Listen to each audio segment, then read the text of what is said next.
Tournée économique pleine pour le président Macky Sall. 6 jours d'intenses activités qui ont permis aux chefs de l'État sénégalais de toucher du doigt l'évolution des grands travaux initiés à travers le plan Sénégal émergent, mais aussi engager d'autres grands projets et inaugurer certains pour le bien-être de la population. Kédougou, région située dans le sud-est du pays, a été la première étape de cette tournée. Accueilli par les autorités locales et une foule en effervescence, venue lui témoigner de son soutien, le président Macky Sall a marqué le coup. Là-bas, il a présidé le Conseil présidentiel de développement, le premier du genre après plusieurs années à la suite du Conseil des ministres délocalisé de 2014. Dans ses propos, le président Macky Sall a dressé un bilan des investissements de l'État dans cette région. Ainsi, entre 2014 et 2023, le volume d'investissement de l'État déjà réalisé dans la région de Kédougou s'élève à plus de 228 milliards de francs CFA, ce qui correspond à un niveau d'exécution de plus de 222% par rapport aux engagements initiaux que le gouvernement avait pris en 2014. Dans la foulée, une allocation de 200 milliards de francs CFA pour la jeunesse sur la période 2024-2026 a été octroyée. Celle-ci rentre dans le cadre du programme d'investissement prioritaire de 600 milliards de francs CFA annoncé par le président Macky Sall pour soutenir le développement de la région. Accompagné du Premier ministre Amadou Ba, le président Macky Sall a également procédé au lancement des travaux de la route Bembou-Kosanto-Sabadola-Kayane. À cet effet, l'aménagement d'environ 10 km de routes de pavés pour les traversées d'agglomération ainsi que des travaux de réhabilitation des routes et corridors sont prévus. L'objectif est alors, entre autres, de renforcer les échanges économiques avec la sous-région et favoriser l'intégration sous-régionale. Il revêt également un caractère social, car il permettra aussi d'améliorer l'accessibilité et de participer au désenclavement, de faciliter l'accès aux zones rurales et aux services et équipements sociaux, tels que la santé et l'éducation. À rappeler que les projets s'inscrivent dans le cadre du programme spécial de désenclavement, le PSD, et du programme de mise à niveau et renforcement des corridors, et visent également à renforcer les échanges économiques avec la sous-région et à favoriser l'intégration sous-régionale. Le cas du corridor Dakar-Bamako par le sud, route nationale numéro 7, tronçon Mako-Niéméné-Kidé, Kédougou, Saraya-Moussala. Dans la même lancée, durant son séjour à Kédougou, Macky Sall s'est rendu à Salémata pour la cérémonie d'inauguration d'une nouvelle route de 85 km reliant cette capitale départementale à la ville. Un tronçon qui permettra de faciliter les déplacements des habitants de la région et de favoriser le développement économique de la zone. Occasion a également été pour lui de procéder au lancement des travaux de la dorsale électrique Bandafassi-Salémata, qui s'étendra sur une ligne de 69 km avec une capacité de 30 kV. Par ce projet, 32 villages sont concernés et il devrait permettre à plus de 23 000 personnes d'accéder à l'électricité. Dans un autre registre qui s'inscrit dans le cadre de la promotion des édifices religieux, le président Macky Sall a lancé les travaux de la mosquée de Kédougou, des travaux estimés à 300 millions de francs CFA, entièrement pris en charge par le chef de l'État sénégalais. Direction Kaolack, qui a marqué la deuxième étape de cette tournée économique. Premier arrêt, l'université El Hadj Ibrahima Niass, où il était question de constater l'état d'avancement des travaux. Entièrement financée par l'État sénégalais, la construction de cette université qui a mobilisé un montant de 65 milliards devrait former un peu plus de 30 000 étudiants dans les domaines tels que l'agriculture, l'élevage, la pêche, l'écotourisme, le cadre de vie, l'environnement ou encore les énergies renouvelables. Le président Macky Sall a aussi présidé le Conseil présidentiel territorialisé à Kaolack, cette ville économique stratégique du fait de sa position géographique. À la suite de cette rencontre, le chef de l'État a annoncé un programme d'investissement prioritaire décliné par le gouvernement, estimé à 1 000 milliards de francs CFA. 14 mesures phares ont ainsi été annoncées.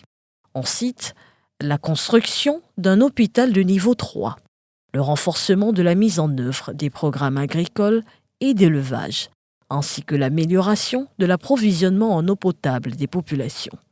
Un vaste programme régional de réalisation d'infrastructures sportives modernes, la réhabilitation du patrimoine historique, culturel et artistique, suivi de l'accélération de la modernisation des infrastructures culturelles dans les départements, ont aussi été annoncés.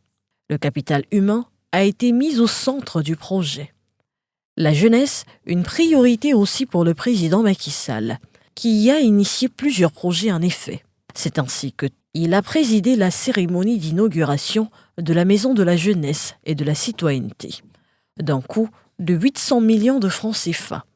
La Maison de la Jeunesse citoyenne se veut être à la fois le lieu par excellence où se développent les talents, mais aussi un espace convivial où les jeunes pourront trouver toutes les commodités et services de proximité nécessaires au développement de leur conscience citoyenne et de leur esprit entrepreneurial, ainsi qu'au renforcement de leurs compétences professionnelles et de leur bien-être. Par la suite, toujours accompagné du Premier ministre Amadou Ba, le président Macky Sall a procédé à la pose de la première pierre de la mosquée de Léona Kanene de Kaolack, un acte du genre de plus, qui vient confirmer la volonté du président sénégalais à soutenir la construction de lieux de culte dans tout le pays. Dans la ville de Kaffrine, le président Macky Sall a inauguré la sphère administrative régionale, coût global 7 milliards de francs CFA.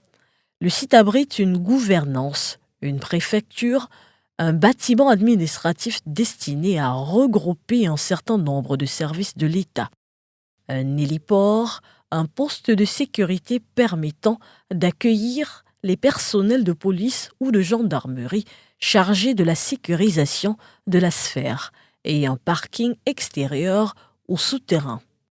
Elle est la première d'une série d'infrastructures que l'État veut implanter dans chaque capitale régionale dans le cadre d'un programme de modernisation de l'administration publique et permettra de faciliter la communication entre les différents services de l'État.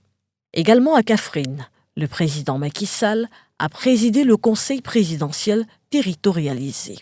Une enveloppe de 235 643 millions de francs CFA a été retenue dans le cadre du programme d'investissement prioritaire en 2015.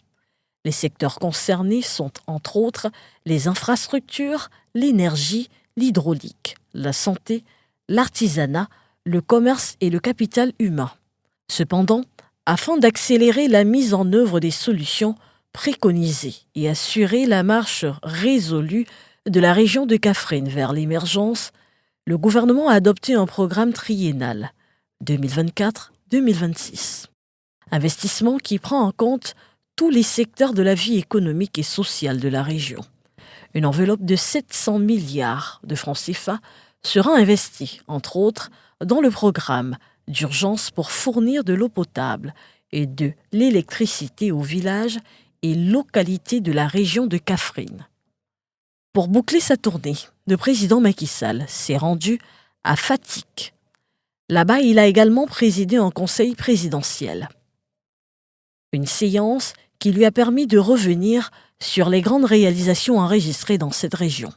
L'on note la construction du port de Foundiougne, d'Akonga, des routes, des écoles, des hôtels de ville ou encore des projets liés à la promotion et à l'autonomisation des femmes. Macky Sall a ainsi annoncé un investissement de 853 milliards de francs CFA dans la région, dans le cadre du programme d'investissement prioritaire 2024-2026. Plus de 800 milliards seront injectés dans la région pour soutenir les différents secteurs et stimuler le développement de Fatick. Autre activité du président sénégalais à Fatick, l'inauguration du nouveau poste de transformation de Fatick, qui est une centrale électrique capable d'alimenter la région de Fatick et une partie de la région de Kaolack, du département de Mbour et Touba. Un important lot d'équipements agricoles a également été remis par le président Macky Sall. Ce lot est composé de 16 types de machines, notamment des concasseurs à noix de palme, des presses à huile manuelle, des broyeuses, des égraineuses, des décortiqueuses et des batteuses à fonio. C'est par une visite du chantier de l'autoroute Mbour-Fatick-Kaolack que cette tournée économique du président Macky Sall s'est achevée. La construction de cette autoroute à péage est d'une grande importance pour les localités traversées, car elle facilitera le transport des personnes et des marchandises tout en renforçant l'intégration économique et sociale des populations locales. Notons par ailleurs que cette tournée économique a permis une fois de plus au chef de l'État sénégalais de communier avec les populations venues spontanément le saluer et l'accueillir, ça et là. Les habitants de ces régions n'ont pas manqué de montrer leur attachement et leur amour pour le président par des chants, applaudissements, dans une atmosphère de joie. Certains n'ont pas manqué de lui témoigner leur appréciation en faveur du développement économique et social du département, observé dans ces régions, mais aussi à travers tout le pays.